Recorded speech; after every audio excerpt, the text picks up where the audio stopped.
you're right that UTEP's going to be a better team than what they showed Saturday against Stony Brook. Talking to players and talking to coaches this week in practice, across the board, they've all said that's a better team than what the final score suggested. But you mentioned Donald Buckram. It seems like the first time in forever that Donald Buckram's not going to be in there at running back, and Trevor Vitito is finally gone as their quarterback after he seemingly started for 10 or 12 years. Is it easier to prepare, as talented as those guys are, is it easier to prepare when you know the guys and their playing styles and their tendencies? Or as a defense, are you grateful that those guys are gone and now you have somebody new to learn?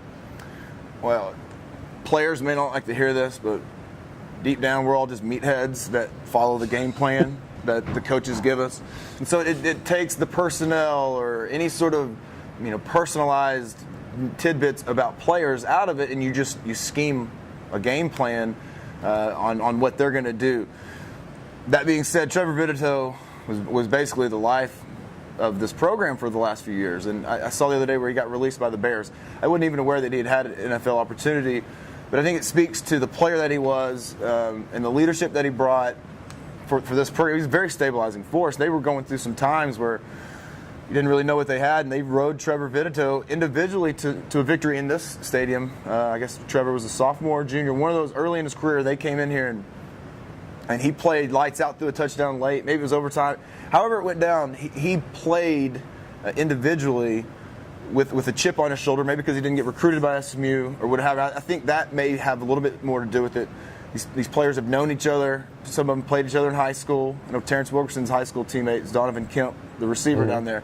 So there's a personal, they got recruited at the same schools, maybe knew each other at camps or visits. So I think there's a personal touch that they may want to beat each other for. They may be confident, may get up for, work a little extra in the weight room that week or film preparation. But as a game plan goes, it's what the coaches give you and the plays that you're executing in practice.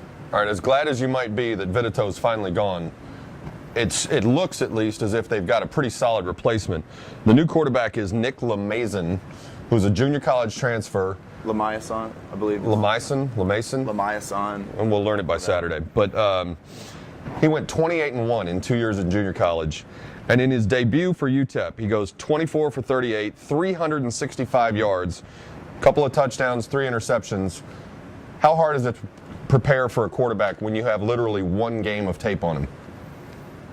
I think it goes back to the package. You got to. Quarterbacks can get made pretty average if you can control their running game and can control their receivers. If you can lock down and play confidently, then you can make a quarterback just another guy. I think that's what SMU's game plan going in is, to not let an individual quarterback take over a game and dictate how you approach these guys.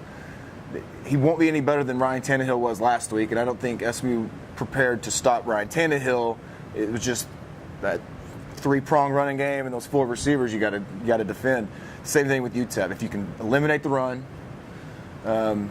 which on paper sounds like it won't be too tough, but it's going to be a different challenge on Saturday. If you eliminate the run and play confident in the secondary, individually he shouldn't play much of his individual abilities shouldn't have a bearing. Every coach will tell you, and you as a player know, that we can talk all day about offense and defense. Special teams play a huge factor. And Sunday against A&M, once again, Margus Hunt made his presence known. He had 2 more block kicks. He's tied for 4th in NCAA history in career blocks. Tied for 2nd in, I think it's extra points. He had 2 more blocked extra points, splitting the same 2 blockers on both of them. The second one, he got through so fast that he said a couple days ago, he literally stopped because he got there so fast. The ball hadn't even kicked yet, and the ball hit him in the face. Yes, he's 6'8", but it hit him in the face, not up here. Next time, if he jumps through and he's there, just pick up the holder with his left hand and the kicker with his right, throw them both out of the way, throw the ball up to himself and go score. You get 2 points for that, Marcus. Still learning the game. We got to remember, we're teaching So if you carry the guy with the ball all the way, you still get the 2 points? No, you just throw them. Does anything this guy does surprise you anymore, or is there any way that teams can really scheme for him? In the kicking game, I don't think so. You can. Teams have made some adjustments throughout, whether it's locking the feet of the kick team. The guard and the center lock their legs up to where if he is going to get through, he's got to leap over them. And I don't know. It's been a while since I've broken down a special teams game plan, or especially the kick units. But he's 6'8". He's a world-class athlete. Not surprisingly, he's got 6'8" man arms and 6'8" man hands. And so, but not to reduce him, because it takes unbelievable timing and eye-hand coordination. I think he's been on record to say he watches the ball hit his hand. Yeah. As opposed to, if I'm blocking a kick, my eyes are closed, I'm going to look away as quick as I can and just hope I can touch it, if I can feel it. But that's an amazing, think about that, to sit in there and watch a kick hit your hand. It's a great bit that he's got. I hope he makes money one day doing it, because it's unbelievable. And I was looking the other day, and he's still 4 blocks shy of the NCAA record. Who's that guy? Right. How dominant was he? It's somebody who played 4 years and, probably at Virginia Tech for Frank Beamer, going off their history. I guess so. I don't know. I'm guessing on that, but. Or he was 6'3" in 1951, and they were just like, whoa. He's right. huge. So he looked then like Margus looks now compared to everybody else. Well, regardless, it's a testament. Again, he's 6'8" and he's a world-class athlete.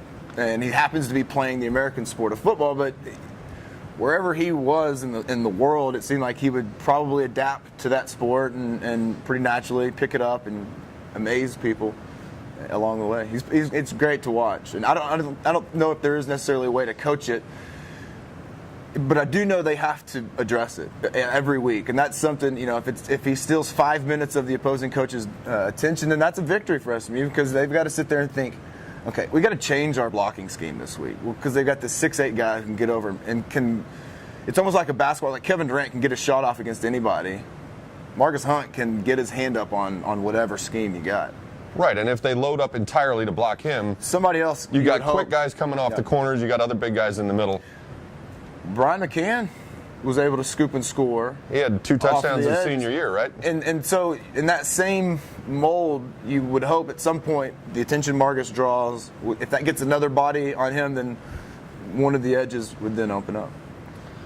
All right, Saturday's home opener, 6 o'clock against UTEP. Before we go, a reminder, join us on Facebook at facebook.com/ponyfans.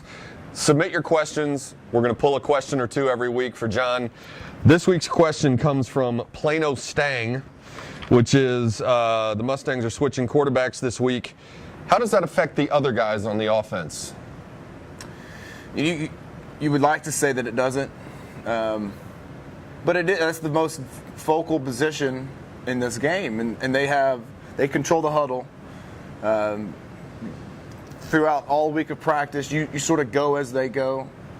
I heard it once that quarterback is the extension of the offense coordinator. The offense is an extension of the quarterback. So if you work that reasoning, it's obviously going to change a lot. But it doesn't change anybody's individual job. You still have to show up to practice in the weight room and in the film. You have to know what you're doing individually. And it is a team sport, but it's such it relies on your individual drive and the interest that you have in what you do.